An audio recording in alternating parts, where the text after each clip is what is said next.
Donc, Hanouka arrive et on est Parashat Vayeshev. Ça tombe toujours en même temps, sauf que cette année, ça tombe la semaine d'après, d'accord? Mais pour nous, il y a toujours un lien entre Yosef Hatzadik et la fête de Hanouka.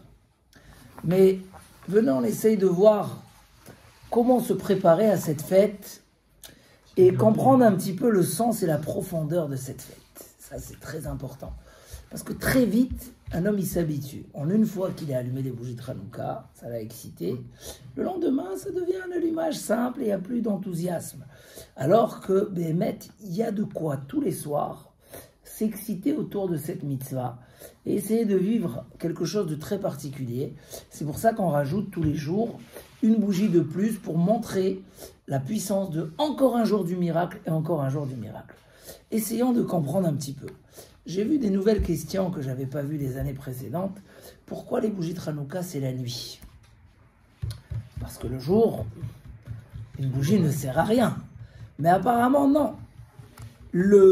Les allumages, c'est la nuit. Nos sages disent que sur le verset qui est marqué au début de la Torah, « Vechocher al pene tehom », l'obscurité sur les abîmes, « Chocher ze Yavan », il y a là-bas les 4 royautés qui ont embêté le peuple d'Israël, et le mot « Chocher », l'obscurité, correspond à Yavan, au grec, qui ont dit au Bné Israël, écrivez sur la corne du taureau, nous n'avons pas de part dans Dieu. Comme ça, il leur demandait d'écrire sur la corne du taureau.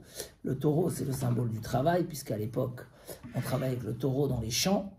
Et eux, ils demandaient que quand les gens aillent au travail, ils proclament, on n'a rien à voir avec Dieu, c'est nous qui travaillons, c'est nous qui gagnons. Donc l'obscurité, c'est Yavan.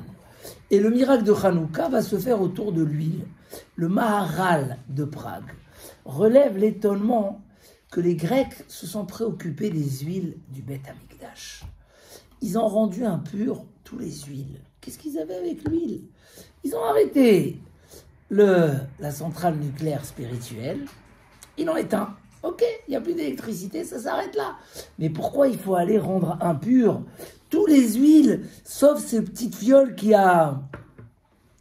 leur a échappé? C'est important et c'est... Qu'est-ce qui s'est passé? Où était le combat? La troisième question qu'on pose toujours sur Hanouka, où était l'essentiel du miracle?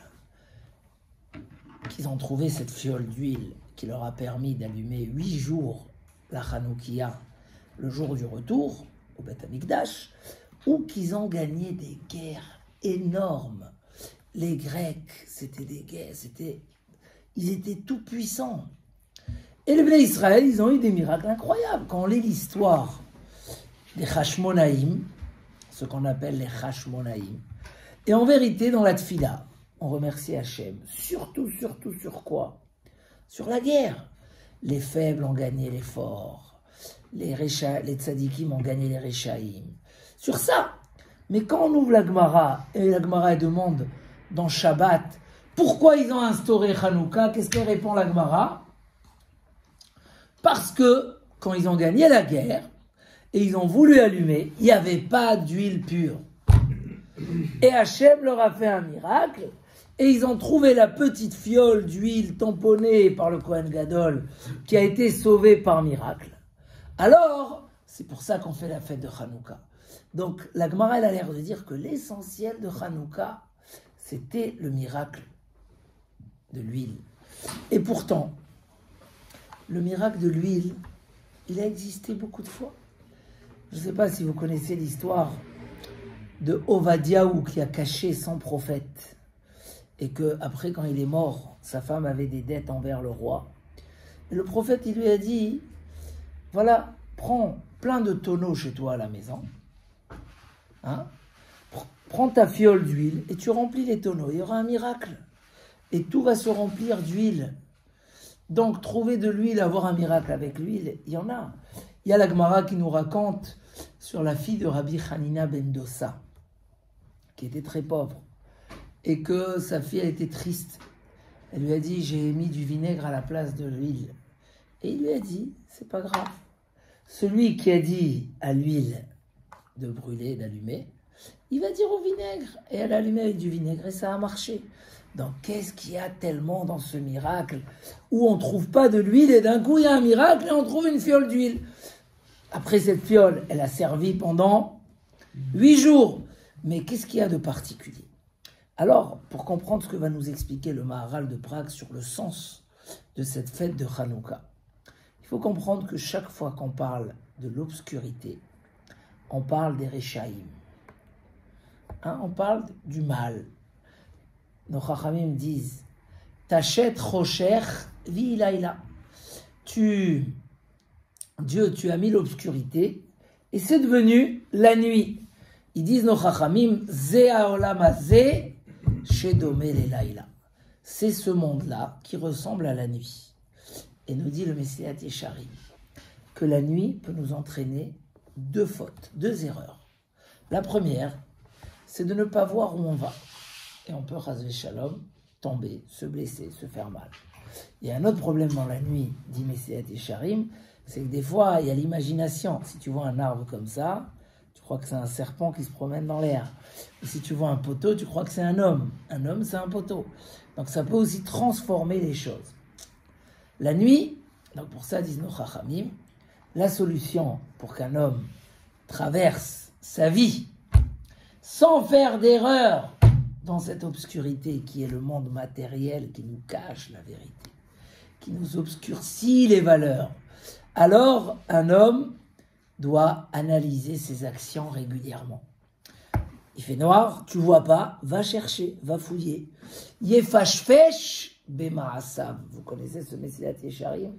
Un homme doit aller voir ce que je fais, c'est bien, c'est pas bien. Il faut toujours se contrôler, s'analyser pour ne pas chas shalom, ni ne pas voir une erreur, ou faire des erreurs, ni ne pas se tromper, dire que des choses qui sont du mal, qui deviennent du bien, ou du bien qui devient du mal. Maintenant, quand on parle d'obscurité, donc on parle d'un monde qui nous cache la vérité, d'un monde obscur, d'un monde matériel. Quand on parle de la lumière, qu'est-ce qu'on parle? Torah, or, la Torah devient une lumière. Pourquoi la Torah c'est une lumière? Parce que ça nous éclaire, ça nous montre la vérité. Quand le Messilat Yesharim dit comment un homme peut devenir prudent dans ce qu'il fait dans sa vie, la première chose, la base de tout, c'est de contrôler ce qu'on fait. S'il n'y a pas de contrôle, il n'y a pas de réussite. C'est impossible, il y a un danger terrible. La base, c'est le contrôle. Torah mevia l'idée zehirut. Quand tu étudies la Torah, ça t'amène à être prudent. Donc c'est la première base. Quand tu étudies la Torah, tu vois ce qui est bien, ce qui n'est pas bien, tu vois la valeur de chaque action, tu vois la valeur de chaque chose, automatiquement, tu commences à faire attention à tout ce que tu fais. Arrivent les 4 nations. Déjà, quand Hachem il a créé le monde, il a prévu 4 nations qui vont anéantir le clan Israël, qui vont faire la guerre avec le clan Israël. Dans le premier pasouk de la Torah, non, le deuxième, Va'aretz haïta tohu, vavohu, vechosher al pene tehom. 4 royautés qui vont obscurcir le monde, l'histoire, le clan Israël. Rome, c'est jusqu'à la fin des temps. Mais avant ça, il y avait Paras et Madaï, et au milieu, la 3e, c'est les Grecs. Toutes les royautés, c'était un combat physique contre les Bnei Israël. C'était un combat d'empêcher au peuple d'Israël de faire la Torah. Les Grecs, c'était très particulier. Leur guerre était située contre le spirituel du peuple d'Israël. C'est marqué clairement que pourquoi il n'y a pas une mitzvah de faire des repas à Hanouka. À Purim, on a une mitzvah de faire un vrai mishté. Il dit le Mishnah Broura, pourquoi à Hanouka il n'y a pas une mitzvah de faire des repas? Si on fait... Hein? C'est la seule fête où il n'y a pas de mitzvah. Pas de mitzvah. Si on fait une fête et qu'on dit des paroles de Torah et on remercie Hachem, c'est une mitzvah. Mais il n'y a pas une mitzvah explicite de faire une fête. La seule, tu as raison. Pourquoi? Parce qu'ils n'ont pas fait la guerre contre le corps. Donc, on n'a pas forcément à réjouir le corps ce jour-là. C'était la guerre contre les mitzvot. Ils ne nous laissent pas faire les mitzvot. Mais derrière cette guerre-là, et c'est ce que je vais expliquer, ce que dit le Maharal de Prague, il y avait une très fine guerre. C'est quoi? Les Grecs était un peuple de sagesse. C'est quoi qu'ils voulaient pas qu'on fasse? C'était Rosh Chodesh, Rosh Chodesh, Shabbat, ouais. Brit Mila.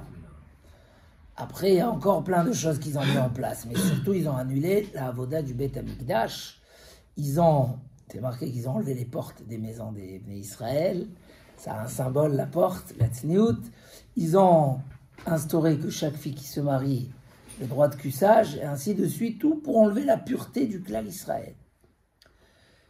Il dit le Maharal Miprak, le vrai combat en profondeur, c'est que les Grecs, c'est eux qui ont développé le sport, le mondial. Mon Dieu ou mondial. La philosophie, l'astrologie, la musique, les mathématiques, la science, les ingénieurs. Eux, ils ont développé la philosophie. Et donc, ils savaient c'est quoi la valeur du peuple d'Israël. La sagesse se trouve chez le peuple d'Israël. Quand sur, je ne sais plus de combien de prix Nobel, sur 500 prix Nobel, il y a 127, il y a 20% ou 30% de juifs, c'est pas par hasard. Parce que il y a eu la sagesse, la remise en question dans toute notre histoire. Même un juif qui n'est pas pratiquant, son père ou son grand-père se remettait en question, réfléchissait à sa vie, allait chercher de la sagesse, étudier la Gemara et le Talmud. On a la Chokhmat Torah dans notre histoire.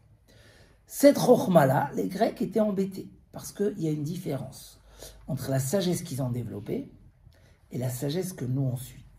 Nous, on appelle ça la Chokhma à Elakit. Tu entends, David? La sagesse divine. Ça veut dire que je sais que je ne suis pas en train d'étudier juste des mathématiques, des informations, qui n'ont rien à voir avec ma vie, qui n'ont rien à voir avec mon Dieu. Nous, c'est une Chokhma qui nous relie directement avec Akadosh Baruch Hu. Quand on étudie la Torah orale, c'est pas juste l'information qui va nous faire grandir. C'est qu'à travers cette étude,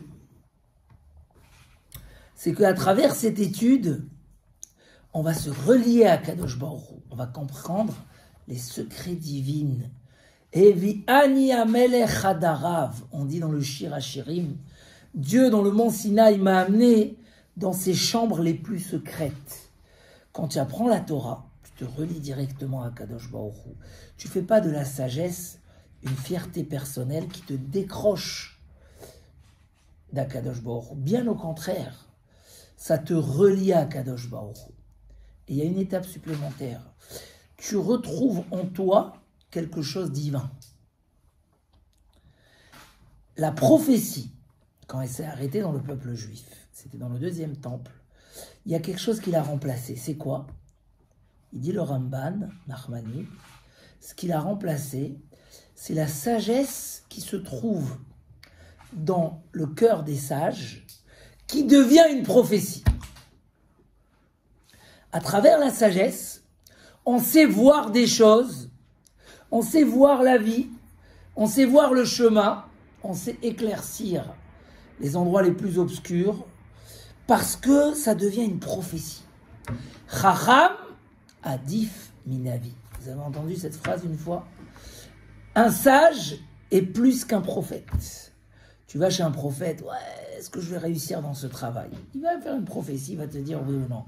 Le sage, pour ça on demande des conseils au rabbanim, même sur des choses matérielles, parce que le sage arrive à voir à travers sa sagesse plus que de la prophétie.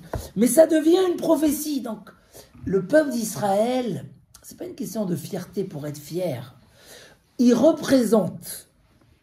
Et pour lui, il montre que la sagesse, c'est quand c'est une sagesse divine. Si c'est juste une sagesse, elle peut réduire la personne comme elle peut le faire grandir. Elle peut des fois, justement, les sages et les génies, des fois, c'est eux qui ont le moins de réussite. Combien de génies ne réussissent pas dans la vie? Mais c'est incroyable. Pourquoi? Parce que le génie rentre dans son monde, se réduit dans ce qu'il est, sa fierté l'écarte des gens, et il a un risque de réussir moins que les autres. Parce que les Grecs ont fait de la sagesse la réussite du corps, pas la réussite du cœur. Ils ont fait de la sagesse un élément matériel et pas un élément spirituel. Et nous, le clan Israël, on est dans la chokhma et la kit. Pourquoi ils voulaient que quand on se trouve au travail, on marque sur la corne du taureau? Pourquoi?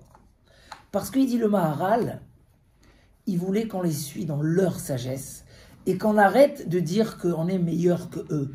C'est pas une question de meilleur pour être meilleur. Pourquoi la corne du taureau?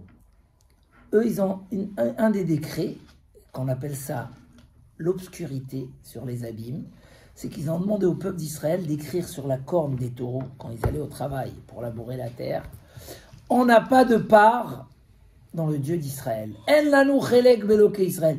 Avec ça, ils voulaient obscurcir ce qu'un juif, dans tout ce qu'il fait, il a des pensées spirituelles, il a des pensées de bracha. Quand les gens ils arrivent, ils me disent, rien qu'Hachem me demande, me donne la richesse, c'est pas pour moi j'ai pas besoin tellement, je veux pour faire de la Torah.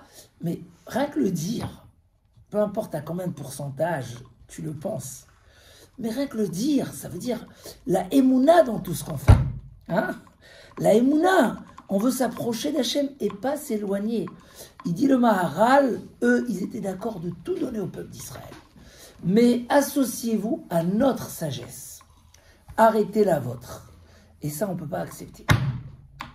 Un homme qui a la sagesse et que cette sagesse l'éloigne de Dieu, c'est plus du mal que du bien. C'est pas ça le but. La sagesse, la chorma, la compréhension. Quand un homme dit, les prix Nobel, mais à quoi ça t'amène? Quand le prix Nobel, je ne sais plus comment il s'appelle, il a refusé de venir prendre son cadeau Shabbat, et que spécialement pour lui, ils ont organisé une extension alors qu'il y a des présidents, spécialement pour lui, parce que lui, il a dit, non, je suis prêt à perdre mon cadeau, parce que je suis Shomer Shabbat. Le Ham Israël, que ce soit la Brit Mila, qu'ils ont voulu annuler, c'est sanctifier le corps. Que ça soit le Shabbat, c'est sanctifier le temps. Que ça soit le Rosh Chodesh, sanctifier tout le côté surnaturel, on va dire ça comme ça. Ils ont voulu annuler tout ça. Et là, nous dit le Orach Chaim HaKadosh quelque chose de merveilleux. Pourquoi ils ont enlevé les portes des maisons?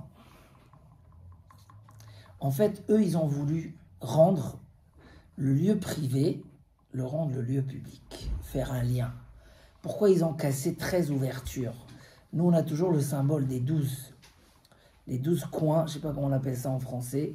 Yudbet Gvoulé Alerson, les 12 tracés de quand on veut diviser le monde et le couper, on le coupe après on le recoupe encore une fois et on fait 12 angles, les 12 angles du monde, les 12 astres. Eux, ils ont voulu rendre le lieu privé, le Reshut HaYachid. J'ai beaucoup aimé cette phrase du Orach Chaim. Ils ont voulu rendre le Reshut HaYachid un Reshut HaRabim, un lieu public. Ça veut dire il n'y a rien de particulier chez chacun selon ce qu'il est. Tout le monde sont des sages. On est le monde de la philosophie. Le monde du foot, tout le monde peut jouer au foot. Pas que les Européens. Tout le monde, ça devient, c'est public. Donc, la sagesse n'est pas quelque chose de particulier. C'est une des qualités comme toutes les qualités, comme la richesse, comme la force, etc. Et ça n'a pas un sens particulier. Et nous, c'est la destruction de la Torah, c'est la destruction de toute notre manière, comment on voit la vie. Nous, le Reshut HaRabim, le lieu public, on l'éclaire par le lieu privé. C'est ça tout le combat. Eux, pourquoi ils ont touché à l'huile? Parce que l'huile, dans le Beth Amikdash, c'était le symbole de la présence divine. Beth Shammai compare la Hanouka à Sukkot. On sort de Sukkot, parce que Sukkot, c'était les nuée de gloire. Quand on parle de nuée de gloire, c'est-à-dire qu'un juif, il vit avec une émouna, que Dieu est présent dans sa vie, dans chaque seconde de sa vie. Bezrat Hashem, Imirtse Hashem, et machin. Toute notre vie, elle est entourée de ça. Et donc, eux, c'est marqué, il y a un midrash comme ça, qu'ils ont enlevé les portes des maisons. Il faut vivre à l'intérieur comme à l'extérieur. Tu n'es pas particulier dans quoi que ce soit. Tu n'as pas... Mais chacun, il a son côté dans la Avodat Hashem. Chacun, il sert à Kadosh Baruch Hu selon ce qu'Hachem lui a donné. La tsniout, c'est quoi la tsniout? C'est que je ne suis pas un objet public. Chaque femme, elle a sa particularité. Elle cache sa particularité pour son couple. La tsniout, c'est pas que pour les femmes, c'est pour les hommes. Maintenant, qu'est-ce que nous, on va faire à Hanouka? Donc, il dit le Maharal, quand ils ont rendu impures les huiles, ils se sont attaqués à la Ménorah. Parce que la Ménorah, c'était le symbole de la sagesse dans le Beth Amikdash. C'était le symbole d'éclairer dans l'obscurité. La Torah nous donne une sagesse qui nous permet d'éclairer notre vie. C'est pas stam, on a dit que la matérialité, le monde, il cache les erreurs. Et nous, comment on va les éclairer? À travers la Torah. Quand on allume les bougies, on va éclairer à l'extérieur. Ce qu'ils ont voulu rendre notre maison un lieu public, nous, on va amener notre particularité dans le lieu public. On va éclairer dans l'obscurité. La mitzvah de Hanouka, elle est dans la nuit. Et ça a un symbole très fort. Chacun, il a dans sa vie des zones qui éclairent et des zones obscures où là-bas, il ne touche pas. Là-bas, il n'est pas... Je parle souvent aux gens de se renforcer, d'être shomer Torah ou mitzvot. Alors l'autre, il me dit, moi je suis shomer Shabbat, mais ma femme pas encore. Je fais Nida, mais on n'a pas encore séparé ça et ça. On voit que chacun, il a un endroit où il n'a pas encore éclairé. Parce que s'il avait éclairé, alors il serait allé là-bas aussi. Et notre rôle à Hanouka, quand on vient allumer, c'est allumer les endroits obscurs. Dire, la lumière de la Torah, elle n'a pas un coin, un angle dans notre vie où elle ne nous montre pas où est le bonheur, où est la vérité. Et ça, quand tu allumes les bougies de Hanouka, tu es clair, pas rien qu'à l'intérieur. Mais pas rien que l'intérieur, il va être bien construit. Tu vas briller à l'extérieur aussi. Tu vas permettre à ce que tu ne seras pas influencé de l'extérieur, mais au contraire, toi, tu vas influencer l'extérieur. On va rendre, et c'est ça, pourquoi on met en valeur cette histoire d'huile. Parce que qu'est-ce qui montrait dans le Beth Amikdash? Vous savez, il y avait une bougie au Beth Amikdash qui est restée allumée pendant 24 heures. On l'a changée, mais tous les 24 heures, elle s'éteignait jamais. Pourquoi? Pour montrer, c'est un témoignage que Dieu est présent avec le peuple d'Israël. Et ça, c'est après la faute du veau d'or, où ils ont voulu dire qu'il n'y a plus de présence divine. Vous savez, Dieu il a changé de nation, ou toutes les histoires qu'ils ont racontées. En allumant la Hanoukia, on montrait, on témoignait dans le Beth Amikdash. Voilà, il y a un miracle. Pourquoi à travers la lumière? C'est pas juste qu'on a un Dieu pour dire, on a un Dieu comme dans beaucoup d'autres civilisations. Non, c'est que notre vie, c'est Dieu qui nous éclaire. On vit avec Akadosh Baruch Hu, on avance vers lui. Alors, ce petit miracle de cette fiole d'huile symbolisait la réussite de toute la guerre. Toutes les guerres qu'ils ont fait, c'était pas pour se battre et être les plus forts, c'était pas le but. C'était pour dire, on va faire régner la présence divine, la clarté, la visibilité, le émet, le vrai bonheur dans la vie. Donc à Hanouka, c'est un moment comme ça, c'est marqué dans les Sfarim Akdoshim, il faut se renforcer dans l'étude de la Torah, dans les mitzvot, dans la tzedaka. Qu'est-ce qui est marqué encore dans les Sfarim? Dans la tsniout, dans la... Pourquoi? Parce que c'est là où les Grecs n'acceptaient pas notre supériorité. Et la question n'était pas d'être supérieur, c'était de refaire régner cette vérité dans notre vie. On est fiers, hein? On est fiers, même quand on va faire des bons repas comme ça, et toujours ce côté spirituel, avant que tu manges quelque chose, la bracha, c'est Akadosh Baruch Hu. Quand tu vas au travail, tu sais que la bracha, c'est Akadosh Baruch Hu. Tu sais c'est quoi ton rôle. Donc Bezrat Hashem, bien allumer les bougies de Hanouka, c'est bien revivre de dire une vie qui tourne que autour du matériel, sans sa vraie lumière et sa vraie valeur, c'est pas la vie qui nous intéresse. C'est pas la vie qu'on aspire. Ce qu'on aspire, c'est Bezrat Hashem, une vie où la lumière est claire, rien n'est caché de nos yeux. On sait où on va, on sait ce qu'on fait. Et on est fier de ce qu'on fait parce qu'on sait qu'on a élevé, c'est pour ça que c'est le chiffre 8, on a levé la nature à un niveau au-delà de la nature. 7, c'est toujours le cycle de la matière. 8, la Brit Mila, c'est le 8e jour. Les bougies de Hanouka, c'est 8. On a réussi à élever notre vie avec une dimension supérieure. Ça, c'est important. On ne parle pas de très haut niveau, on parle de chaque juif. Chaque juif, dans chaque détail de sa vie, il met des choses qui donnent une dimension. Et ça change la valeur des choses. C'est pas on se marie pour dire qu'on s'est marié avec un coup de tête après qu'on se connaît 5 ans ou 10 ans, etc. Non, on se marie parce que il y a la valeur du couple. Les enfants, c'est pas juste une question de se faire plaisir d'avoir un gosse à droite, un gosse à gauche. Non, les enfants, c'est toute une famille. Et encore un, et encore un, et encore un. C'est des neshamot à ne pas...